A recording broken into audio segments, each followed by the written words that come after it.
Michael and Hassan. Watch the clip. Tell me, what is the story? Oh, Fulton County. That's in Georgia. The FBI is going into Fulton County to find out if there was voter fraud. Yes, the story is Trump is teasing a government takeover of our local elections in advance of the fall midterms. Now, thankfully, Virginia Senator Mark Warner has some strong words for the president. It's beyond wacky. That's right. It's wacky. It's kooky. It's zany. The story started years ago, but it really blew up last week when the FBI took that midnight train down to Georgia.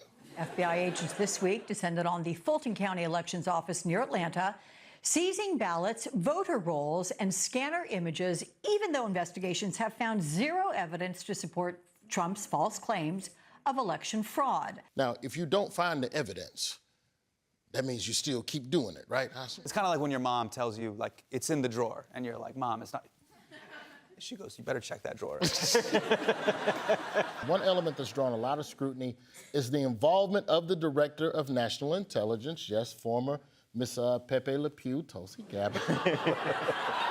What was Tulsi Gabbard doing down there in Georgia? It's a great question, Roy. And the answer is obvious. Nobody knows. She says she went down there because Trump told her to go down there. Trump says he didn't tell her to go down there. Pam Bondi told her to go down there. I'm guessing she went down there because Satan sent her down there. You want answers as to why Tulsi was down there. The one person you don't need to ask, Deputy Attorney General Todd Blanche. Why was the Director of National Intelligence, Tulsi Gabbard, present at an FBI raid? First of all, it wasn't an FBI raid.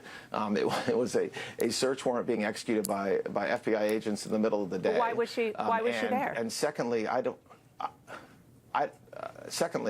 know why the director was there. This wasn't a raid.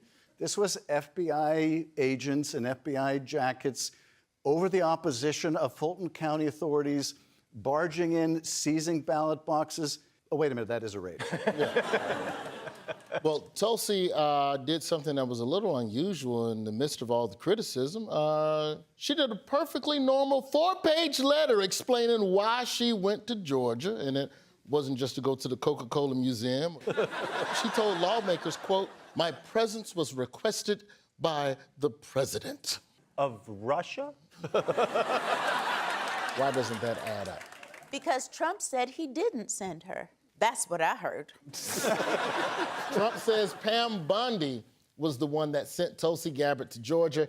Here's the president on Thursday after Tulsi sent her letter.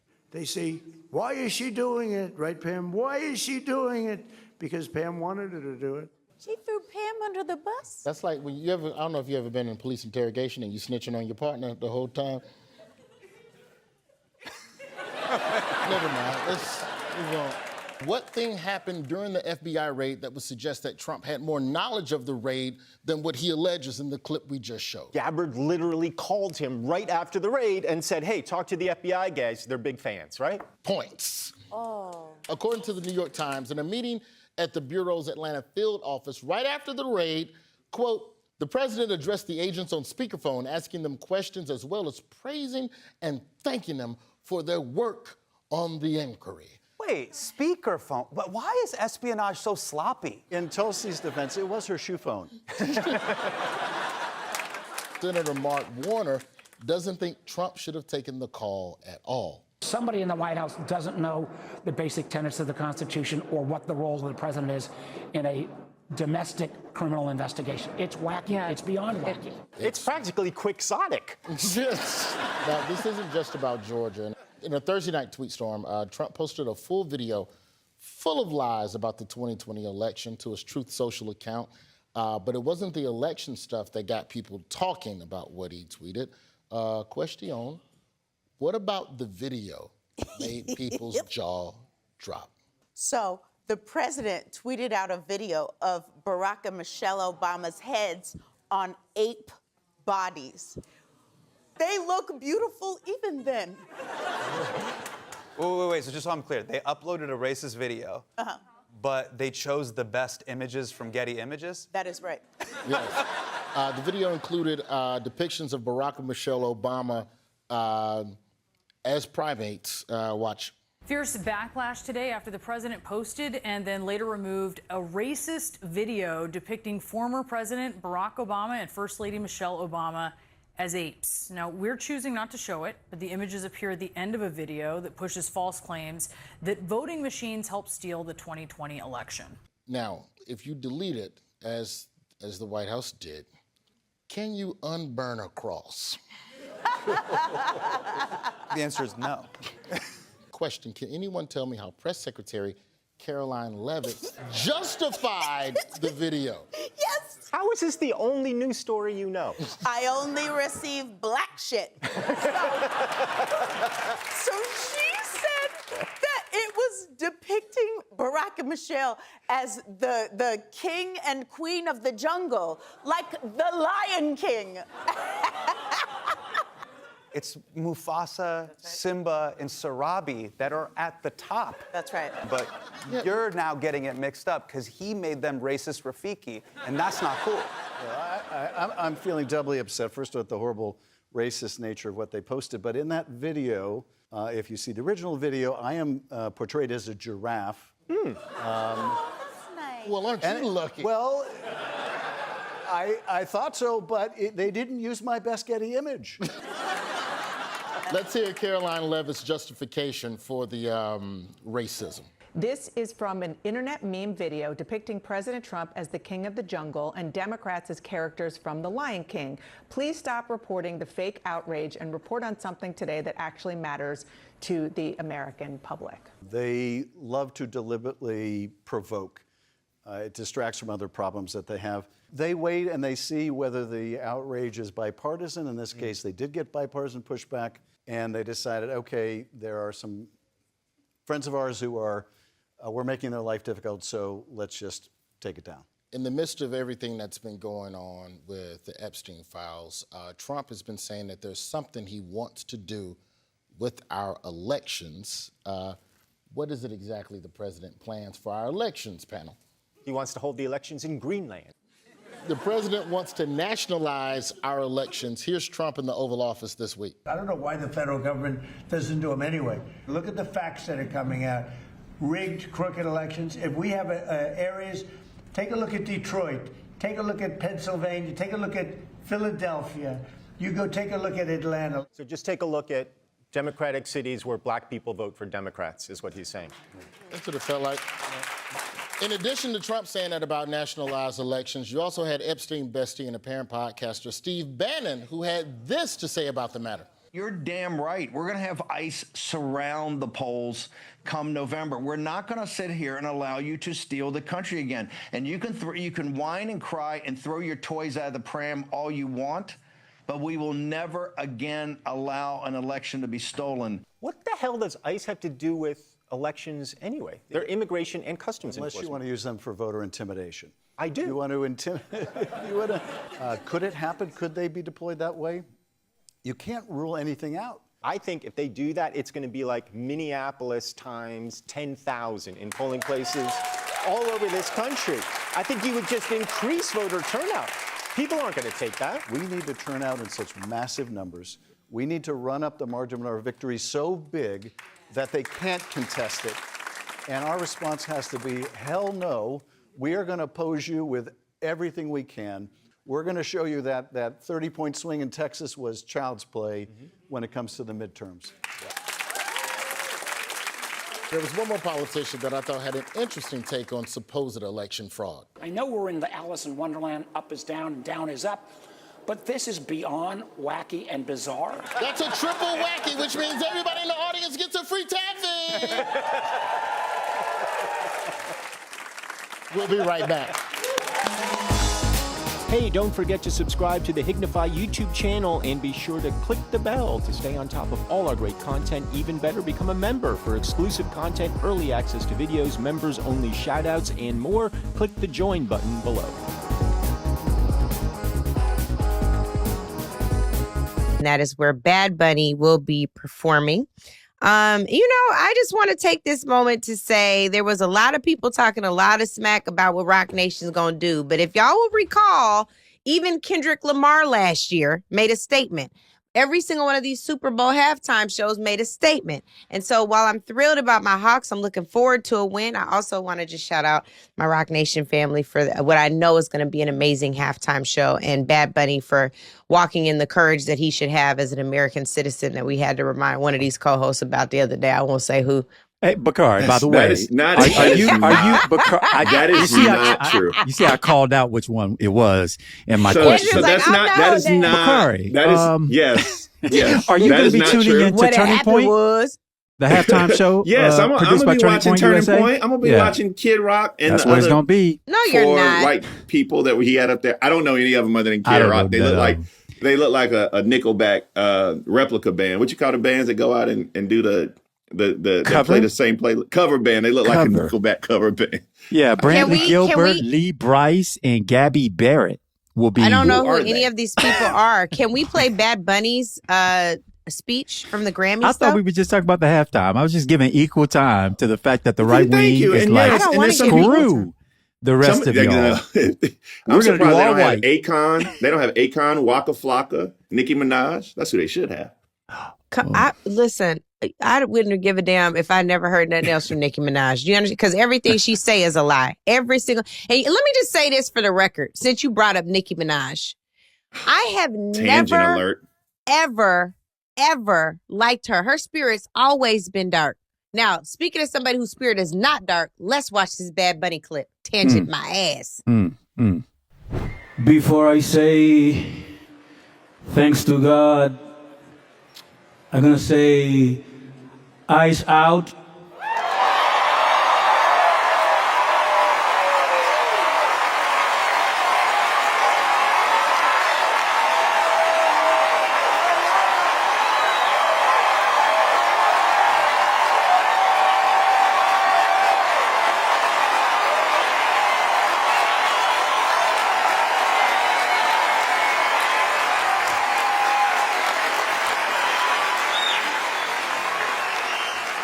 We're not savage, we're not animals, we're not aliens, we are humans and we are Americans.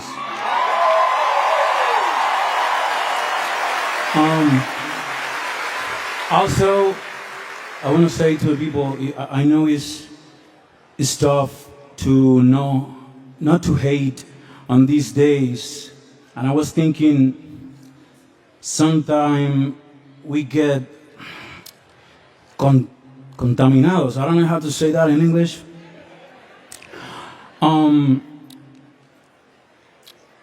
The hate get more powerful with more hate.